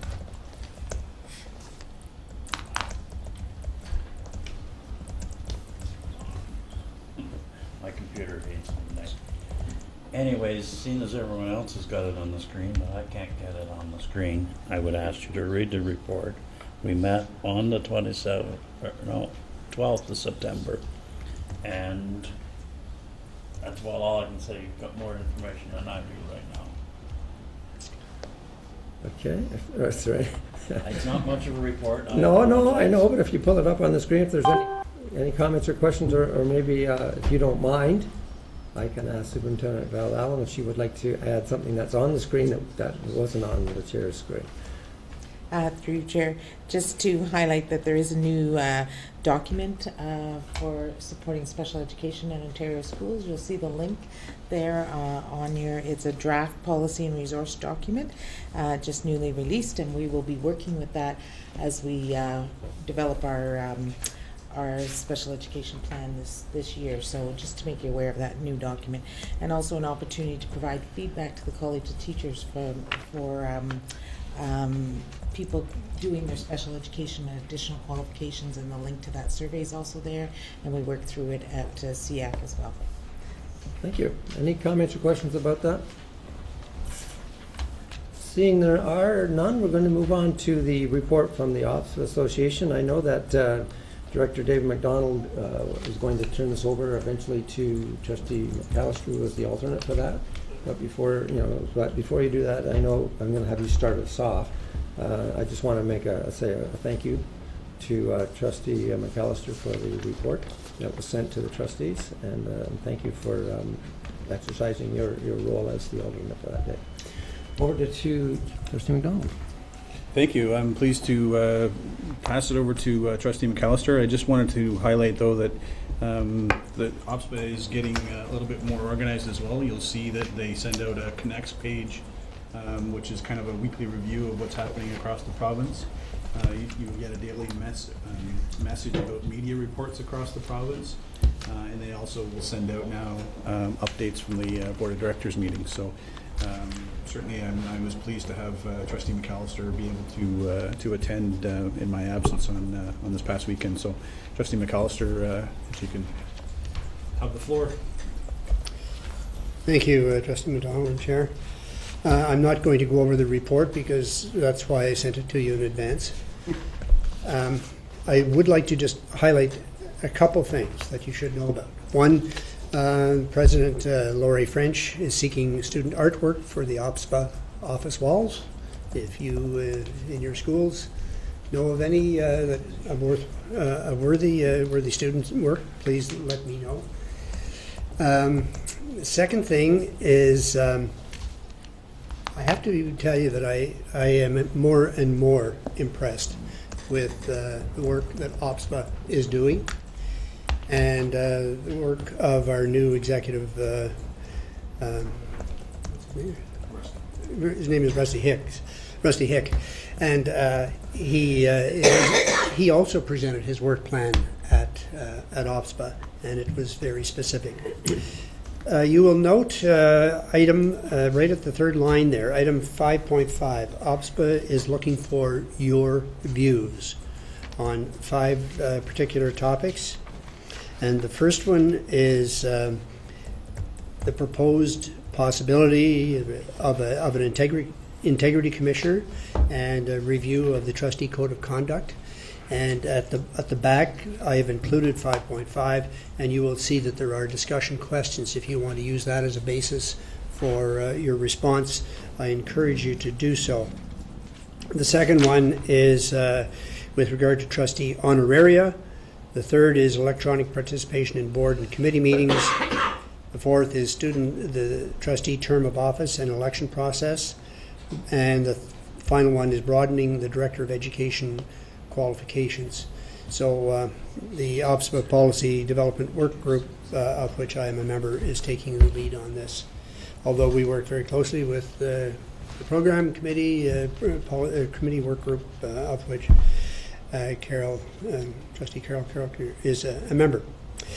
The Minister, Proto, the Minister of Children and Youth Services, appeared and abandoned his speech and gave us a whole bunch of thoughts from the heart, and I have included them here. There are a number of other issues. I'm just going to highlight one final one. You should know that EQAO is being reviewed with a very short timeline, and the components of that review will be report cards, professional judgment, and the fact that the current system is not meeting the needs of all students. So there's a 6-month time frame turnaround. And the second issue that is occurring rapidly is a curriculum review and reporting. And they are looking at how to adjust curriculum and reshape student pathways. A lot of what we've heard in your report earlier this evening. So, Mr. Chair, I'm open to questions. Thank you. Are there any comments or questions at this point? Okay. Thank you very much for that report. You're welcome. Director, do you have any closing comments? Thank you, Mr. Chair. I do. First off, I thought it was probably wise to touch upon knowing how warm it was this week and continues to be in this room right now, just to give trustees a bit of a heads up that when we do get extreme weather conditions, there's a number of things that schools and family of schools do. The first one is to always remember that the safety and comfort of young people rests with the principal, and that includes the school's physical climate and its ventilation. That principals receive guidance from a variety of different places to assist them in making decisions about what would make students both comfortable and safe, given when we have extreme weather conditions such as incredibly warm weather. We have our own extreme weather protocol, and that's very important for our principals to reference and use. We get advice and guidance and direction from public health as well. We also get guidance and direction about how to attend to the well-being of adults when it becomes extremely warm, both through public health and also through our occupational health and safety policies and the Act itself. Just for your own information this week, what our schools did is exactly what you expect people with common sense and a deep care for our people to do. They did postpone and reschedule activities and events where students and staff would have been unreasonably exposed to that extreme weather. So athletic events and team practices are a good example of that. They modified learning activities to reduce physical demands on students. So I was speaking to a grade 5-6 teacher today, and she was telling me a little bit about how she changed her approach to phys ed on Monday and Tuesday because of the really warm weather, and try to moderate that with her students. Some schools use a cooling center approach or strategy for periodic relief, and that is we do have a number of schools that have full climate control. That's 15 of them. We have 52 of our schools that have some partial capacity for climate control, and then we have 13 that don't have any of those capacities. But for the overwhelming majority, especially where there are areas in the school that's a little cooler, it's not uncommon to hear our principals creating a schedule and cycling different classes through where that area is a bit cooler. We also always want to make sure that our students are hydrating. And lastly, of course, we have the strategies about intense ventilation, where we have portable units like fans and set up strategically near places where we know that we can bring in cooler or fresher air. Yesterday would be a real challenge for that when it was so warm and there was so little breeze that people were really quite taxed in doing that, of course. We also acknowledge, Mr. Chair, the right of parents, if they believe that the school is not an appropriate climate for their child to be in because it's too warm, that we respect their right if they feel that their child needs to stay at home for that day and give it a go on the next day, of course, and if they feel that's the best interest of their child's needs, we certainly respect that. We do not have at this point anything from the province that has at a certain level of heat or humidity that the school should not be operating. They leave that to individual boards and schools to work out. Many of you were following the press clippings from OPSPA that Trustee McDonald mentioned a few moments ago, and saw that the province is being inundated with requests for setting some sort of guideline or cap, and we'll wait to see what happens there. In the meantime, it's good to have a sense of proportion of where things are at. We've had 21 school days where the maximum temperature was more than 26 degrees Celsius last year. That's out of 194 days. We've had 9 of those days where the maximum temperature was more than 27 degrees, and we've had 4 days where it's been higher than 28 degrees. And I think that that's important for us as having a sense of proportion about this, and how do we manage that when extreme is extreme. I can certainly say that from an Upper Canadian perspective, we've nailed down what happens when we have snow, ice, sleet, hail, freezing temperatures. We've mastered that quite well, and we've become acclimatized and accustomed to how to manage our school environments that way. No doubt about it, as the environment gets more inclement when it's too warm, too hot, that we'll have to focus even more on what that might mean, including how to formalize that over time. But I just thought, Mr. Chair, it's important for trustees to know how we do operate in those extreme circumstances and what does that mean in this era of unusual weather, and also to reassure the board that our principals do care and are sensitive about what's happening in schools. So is our staff, and we are very attentive to making sure that our students are taken care of regardless of the weather. Turn it back over to you, sir. Thank you very much. I'm glad you commented on that. It's certainly extreme weather conditions. It'll break tonight. Everything will be back to normal. None of us like that kind of, well, some people like the heat at this time of the year. I don't personally like it myself, but it's, any of us that were teachers know how hot it can get in there and how uncomfortable it can be. Usually it's the end of June, but I do thank you for that report. Just my comments, I guess, are twofold. Number one, I want to thank the communication department for their presence at the fairs. There's nothing nicer than to see at a fair a booth set up and people recognizing that. And I believe, Andrea, you're using blue balloons. Of course. Yeah, I think it's great. I think it's great for recognition of who we are. And I applaud you and the whole department for that. I think it's going to pay off dividends for us, if nothing more than just to be recognized as a board that cares. So thank you for that. The other thing is just a kind of a simple thank you to the staff and the administration at the schools, where some of our students had to make some changes. Every report that I get right now is that the staff has gone overboard. Administration has gone overboard to make those students feel absolutely welcome and embrace them, make them feel part of their new surroundings, make them feel part of the school. And I think everyone really needs to stand back and say, you know what, that's symbolic of the experience that this board has had over the years when they've had to do this kind of thing.